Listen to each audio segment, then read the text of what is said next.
Bonjour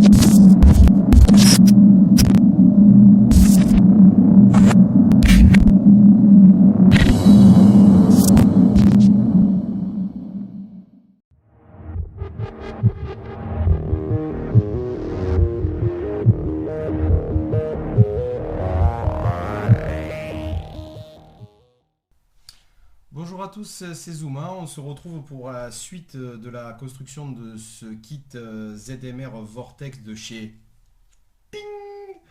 Donc hier, je vous ai posté donc cette vidéo, la première vidéo, et je vous en remercie parce que beaucoup de monde m'ont complimenté sur sa réalisation. Ça m'encourage à continuer et à faire des vidéos de la même trempe. Donc, suite à discussion avec les membres des différents groupes sur lesquels j'ai posté la vidéo, je me suis rendu compte que pas mal de monde se demandait le poids, l'agencement, pas l'agencement, etc. Donc je me suis dit que avant de faire une vidéo qui traite du vol et de l'assemblage final, il serait peut-être utile de faire une vidéo où la machine est juste assemblée, nue, mais assemblée de toutes ses pièces. Donc c'est ce qu'on va faire aujourd'hui et pour commencer il y a une petite modification à faire sur les platines de base dont je vous ai parlé hier, c'est à dire qu'il faut les couper. Il faut en couper une, celle-là on peut la laisser, il faut la laisser d'ailleurs, mais là sur celle-là il faut découper. Vous voyez, moi j'ai pris là à 5 mm de chaque trou, j'ai fait un genre de V et j'ai enlevé l'excédent de platine qui manque. Vous voyez, ça vient là comme ça. Voilà, de manière à ce que les colonnettes que vous voyez ici puissent passer. Sinon, ça passe pas. Voilà, sinon on les aurait pas enlevées.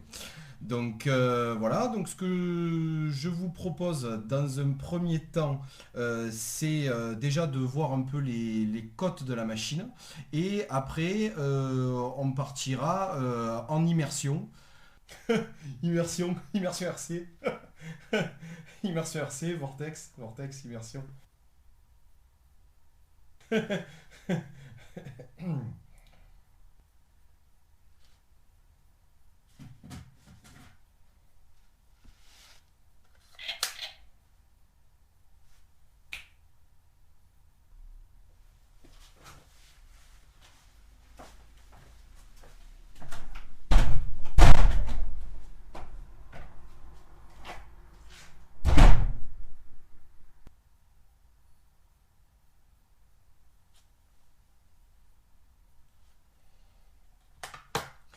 Donc nous allons partir en immersion dans ce kit de manière à voir au plus proche comment il est constitué. Je vous dis à tout de suite. Donc on se retrouve pour la suite de cette vidéo et la présentation du kit de conversion ZMR Vortex Blackbox RC. Donc qu'est-ce que je peux vous dire sur ce début de montage à blanc, ce pré-montage? Eh ben, c'est que c'est bien pensé, c'est simple et efficace.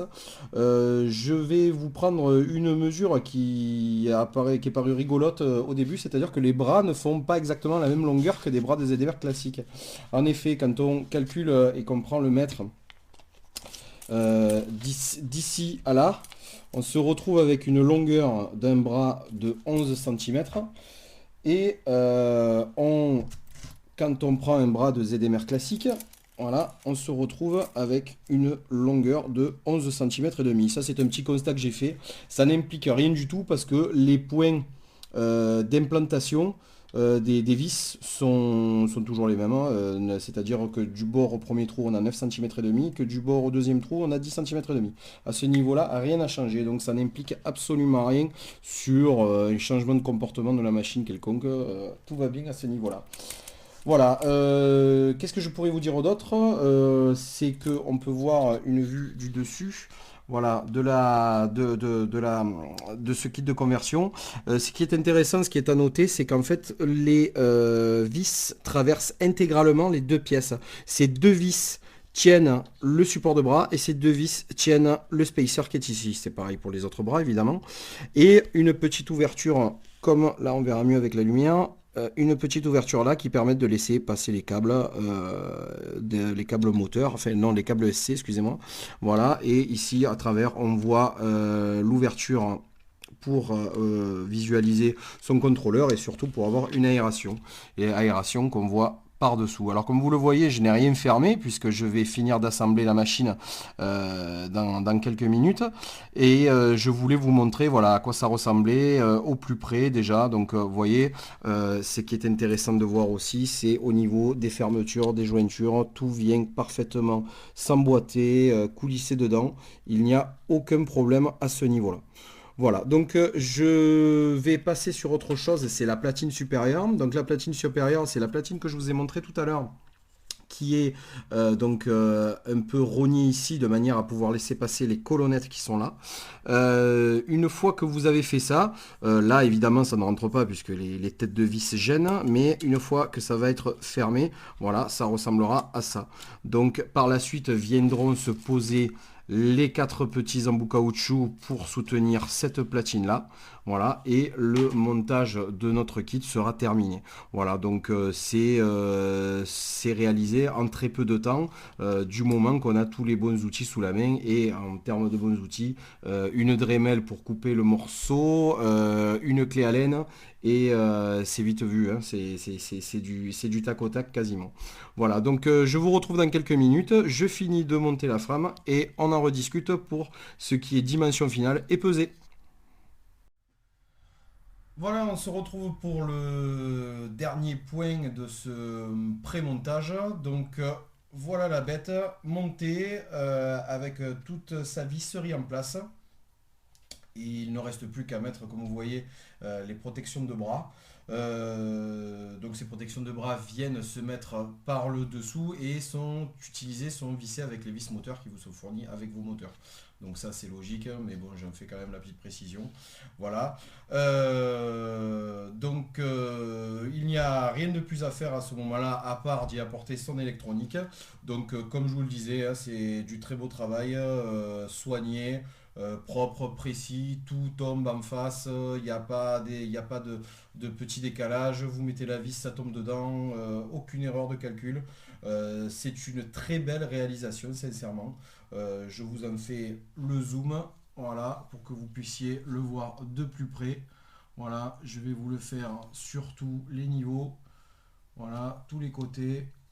Vous le voyez, donc voilà, donc si vous voyez quelques vis qui dépassent, c'est normal, c'est parce que j'ai pas vissé au maximum évidemment, puisqu'après je vais le dévisser pour mettre l'équipement. Voilà, donc je l'ai pas vissé jusqu'au bout. L'essentiel c'était que vous le voyez monter entièrement.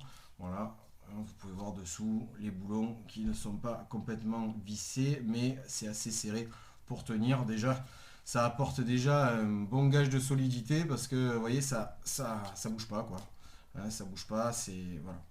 Là, il y a vraiment rien à dire, à part juste un point, c'est que je suis impatient de le faire voler parce que c'est du très joli travail. Voilà. Voilà ce qu'on pouvait dire sur le pré-montage de cette machine. Je viens de faire tomber une petite pièce et elle le fait bien de se montrer parce que maintenant, il ne faut pas les oublier pour passer à la pesée. Donc on va peser cette petite machine. Hop. Voilà, on va prendre la balance, on va l'allumer, ça marche mieux quand on l'allume, voilà, on va attendre qu'elle s'initialise. Donc on pose la machine, on pose ces petites pièces qui vont venir dessus, histoire d'avoir le tout complet, voilà, donc nous sommes à 180 grammes. Je vous le montre. Voilà, 180 grammes. Voilà, ça a le mérite d'être précis. Voilà, donc vous savez que si vous avez décidé d'acquérir ce kit de conversion ZMR Vortex, voilà, vous tomberez sur une machine qui pèse 180 grammes. Voilà, et bien il ne me reste plus qu'à vous remercier de m'avoir suivi et j'espère que vous aurez aimé cette vidéo. À ciao, bonne soirée.